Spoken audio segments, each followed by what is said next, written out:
Hey guys, welcome back to the channel. This is Bryan with DD214 Transport. Look, like, subscribe, and hit the little bell for notifications. If this is your first time at the channel, well, this is where we talk about hotshot trucking. The money that can be made, the money that can be lost, the goods, the bads, the ins, the outs, travels, so forth. So if this is something you're wanting to learn about, hey, welcome. Hit the like, subscribe button, and hit the notification. All right, so go to the Facebook group, please, and you can join the Facebook group. That's a really good group, guys. They're in there. There's a lot of experience in there. There's a lot of newbies in there. There's a lot of everything in there. They've got job offers. They've got all kind of things. So I'll leave a link below. One other announcement is, don't forget, my funding company is offering you $100 when you factor your first invoice. All you got to do is sign up with them. No long-term contracts, none of that garbage. When you do your first factoring with them, they're going to add $100 to it. Don't leave that money on the table, guys. That's money. All right, I'll leave the phone number below where you can reach out to them. Now, today we're going to talk about your clocks. And good morning, coffee, the life juice of me. Today we're going to talk about your clocks, or hours of service. Now, guys, mismanaging your clocks can absolutely break you. It can cost you a ton of money. You have to be able to manage your clocks. And before you can manage your clocks, you have to understand your clocks and how they affect everything. For you Marines out there, if you remember, this is my rifle. There are many like it, but this one is mine. You need this. If you're going to do hotshot trucking, you need to insert clock in there. This is my clock. There are many like it, but this one is mine. So understanding your clocks. This first graph I'm going to put up, the first graph here, it's going to be the start of your week. You have completed a 34-hour reset. And you're showing here 4 clocks, okay? From the top, we're going to start from the top left. I don't know what it'll be on this camera, but you'll see 14 hours here. This 14-hour clock. All right, once you start this clock, we call this the Wicked Witch clock because there's no stopping it. This Wicked Witch, once you hit on duty, you can't stop it. You have 14 hours now to drive the next clock over 11. Okay, so you have 14 hours to drive 11. That means within 14 hours, between fueling, eating, stops, road checks, whatever, you can drive 11 hours. But you got to drive that 11 within that 14. Now, down below it, you'll see here 70 hours. All right, in an 8-day cycle, the government gives you 70 hours. You can work 70 hours in those days. And I will tell you, if you're working your clocks right, you'll never see that. You will burn that 70 in 5, so that when you get down to Friday, when you have to reset, or because you're going to be out of time, and plus nobody, very few places will accept you on a Saturday or a Sunday. So you want to be sure that during the week you're burning that 70 hours as much as you can. All right, and then the next one says 8-hour break. All right, so the rule is every 8 hours during a shift, you must take a 30-minute break. Even managing this little portion of the clock is extremely important. What you want to do is you want to make sure that when you fuel, every time you have to go when you fuel, you're on duty not driving. You need to make sure you click that over on duty not driving. If you go to the restroom or go in to eat, look guys, that's off duty. You're not on duty at that point. So you got to make sure that you're managing that clock. And when I stop, I hit on duty not driving, and I don't wait for it to automatically do it. I do it myself because I just don't trust it. It might be the old timer in me, but I always just push the button. Okay, so your basics are you have 14 hours to drive 11. In an 8-day period, you can work 70 hours. If you hit 70 hours on duty and on duty not driving, or on duty driving, if you hit 70 hours, you got to stop for 34, period. You're done. Every 8 hours, you must take a 30-minute break. So you have to manage that clock and make sure you're not forced to take multiple 30-minute breaks every day. Okay, so I'm going to give you some examples of things going on here. We're going to slide up, and I'm going to put this up here. Now, I will tell you that this is what your clock will look like throughout the day. Okay, if you stop at, we're going to stop at the top right where it says 6:29. Out of my 14 hours, I still have 6:29 on my 14. Okay, so on my drive, I have 5:22. Now, one thing you do not want to do is let this clock, the shift clock, the 14-hour clock, catch your drive clock, because it will come down like this and it will catch it, and then once it catches it, you're done. It just pushes it on down. That's it. So you want to stay ahead of that clock. Here I have 62:29 left on my 70, and I have 5:45 till my next break. And this diagram is that I pulled up short to pick up my next load. Now, it was after hours when I got there, so they would not take me. Now, that means I have to stop, and this is where I stopped. Now, I did not use my 14. I did not use my drive. I only used 8 hours, 8.5 hours of my 70. So I had to stop for the night. And when you're driving, you want to drive this clock out. You want to make sure you use as much of that clock as you can. Or you get to where you have to stop because your next pickup is there. Now, I'm going to flip down to the next one, and I want you to look at how this day went. This day starts out, I ran all but 58 minutes of my shift. I ran as far as I could, or I got to my destination, one or the other. That's because that's how I run. I go as far as I can go on time, or I got to my destination. We had an hour and 44 minutes left on the shift, which is great. 39 minutes left on the 70, and 3:35 on the time till break. Now, understanding this, you can see how the 70's working down through the week, how it worked down.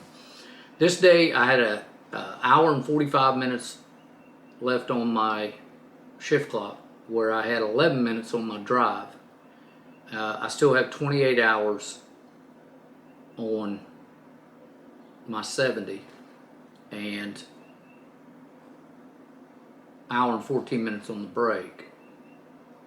Here again on this day, I'm still pushing down. It's still running hard. I got 17 minutes on my, I'm sorry, let's just stay with the top right. I got an hour and 30 minutes on my shift. I got 17 minutes on my clock on my drive line. That means I drove 10 hours and 45 minutes basically that day. I got 16 hours on my 70 and 1 hour and 37 minutes on my clock, or my break clock. Now, this is the morning after that, and I wanted you guys to see this. After you take your 10-hour break, okay, when you take that 10-hour break, you wake up with a fresh 14 day, or 14 hour, okay, you got a fresh 14 hour, you have a fresh 11, okay, now you got 14 hours to drive 11. Down here, your cycle is kicked out to, it's still 1650 something, and you got 8 hours, because I had not hit the on duty button yet. You got 8 hours before your first break has to be taken. So you go down to the next one. Now, this was at the end. This was on a Friday morning. I don't know, I guess I didn't take the picture of the Friday evening one. So this is the end of the Friday, end of my run. I went as far as I could on the last one. So we come down to this one, and this is a Monday morning. So I'm looking at a fresh 11, fresh 14, fresh 70. That means I've been off 34 consecutive hours. Okay, so that's what that's telling me. Now, there's a few little ones here I want to show you. I want to show you sort of how this works. On this one, remember, it says 41 on the shift and 40 on the drive. Now, this is coming off a fresh 70, so at 41 on the shift and 40 on the drive, I had a lot, almost 3 hours of delay time in there sometime through that day, because I normally don't let my shift clock get that close to my drive, but something happened on this day, and you can tell, you can see it. But I still ran my clock out down to 40 minutes. And so you understand where the 40 minutes come in. Why did I stop there? Because there was the decision made between Mila and myself that I can't go any further. There's not going to be a hotel in front of me. So I either need to stop here or I'm going to be in trouble out to here. So you got to remember, this is all part of the juggling act. It's stuff you got to be thinking about. All right, so 41 minutes on the shift, 40 minutes on the drive, 58 on the cycle. It was a pretty good day. I ran it through. Now on this one, if you look, I got 34 minutes on the shift, 2 minutes on the cycle, or on the drive, I'm sorry. 2 minutes on the drive. Now think about that. I ran down to 2 minutes. I was sweating bullets. I can remember this night. It was late. I was rolling. We were kind of in the middle of nowhere and had bypassed one place that we could have stopped, and I was pushing, so I went to the next place. I had 2 minutes on my drive. When that thing goes to zero, you're pretty much done. There's some things you can do, but guys, I'm not getting into all those other things today. What we're going to do today is just talk about your basics, but you can see how I'm running, and I want you to understand that. 34 minutes on the shift means I had delay time today.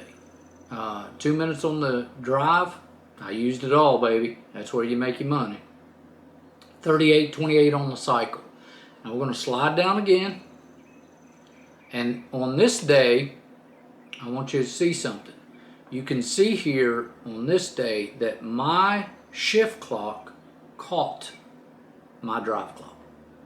Whatever happened, I don't recall, but whatever happened, the shift clock come down, and once it catches your drive, then it just goes with it. And I'm going to show you through the next couple slides here real quick how that works. Your shift clock caught your drive. So it just keeps pushing it down. You can see here, 31, 31, or 37, 137, 137. So again, it's just going with it. Now you can't stop it. No matter what you do, on duty, off duty, don't matter what you do. Your shift has caught your drive and you're done. And look, guys, I know that this is a lot like taking a drink out of a fire hydrant. So just bear with me and understand that we're going to do another one and we're going to go over this stuff again, but today we're just getting into the basics so you can get something in your brain to start understanding what's happening. Okay, so down here, again, it's caught us. You know, this is on the same night. I'm just taking pictures to show you that it doesn't stop. Once that 14 catches, it's not going to stop. It's going to push you to 0. And here is where it hit 0. I went all the way down, no shift, no drive. I mean, you got to be wherever you are and stopped. That's it. So on this example, I have went ahead and let my drive, or let my shift run my drive to 0, went off duty, done. Now you can stay on duty as long as you want. As long as you're working, you can be on duty, but you cannot drive past that 14 hours, and you've got to realize that. Nothing stops that clock. So once your 14 hours is up, can you still work? Yes. Can you still drive? No. So don't play that game. Now, and then, just so you know, the 14 hour goes down. Let's say you work 5 more hours. You work 20 hours that day. That's fine. Good. As long as you're not behind the wheel, you're fine. But once you go off duty, you have to have 10 hours. There has to be a 10-hour reset before you'll get your drive time back. You have to be off 10 hours. Okay, so, you know, I really just wanted to give you guys a basic rundown on your clocks and understand that you have to work those clocks, and you have to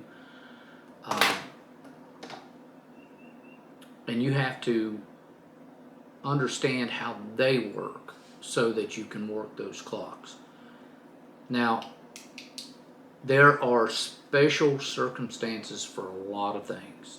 You have a 16-hour rule, you have a safe harbor rule, you have a hazmat rule, you have a sleeper berth rule, you have a 8-4 split rule. There's a lot of silly rules. Not silly, but there's a lot of rules. And we're not going to get into those.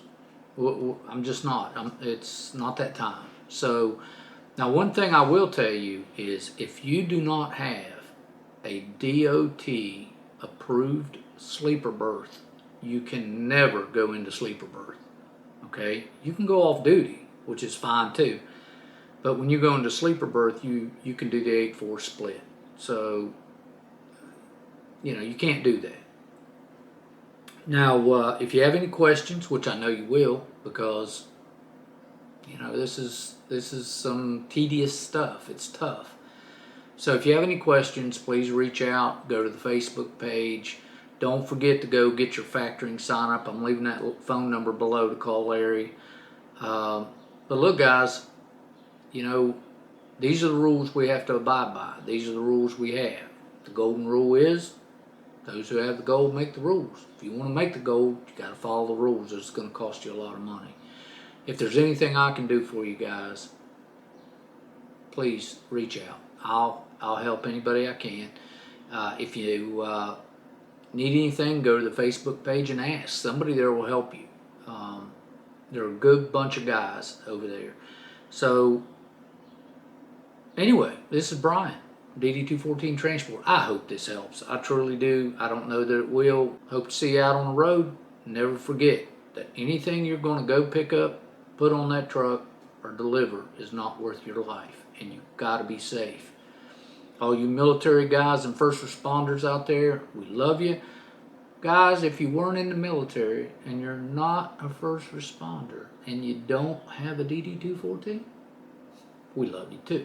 So just understand the guys you're dealing with in here are a lot of military guys. So anyway, guys, here we go. Let's make something happen. Let's make some money together. You can do this business. I know you can, and I know you can because I did it. And if I can do it, anybody can do it. So the process to get started isn't easy, The job itself isn't easy. If you think you can do it part-time, you can't. This is a lifestyle change. So, guys, let's rock and roll with this thing. I'll see you next time. If you see me on the road, honk your horn, flash your lights, let me know. See you.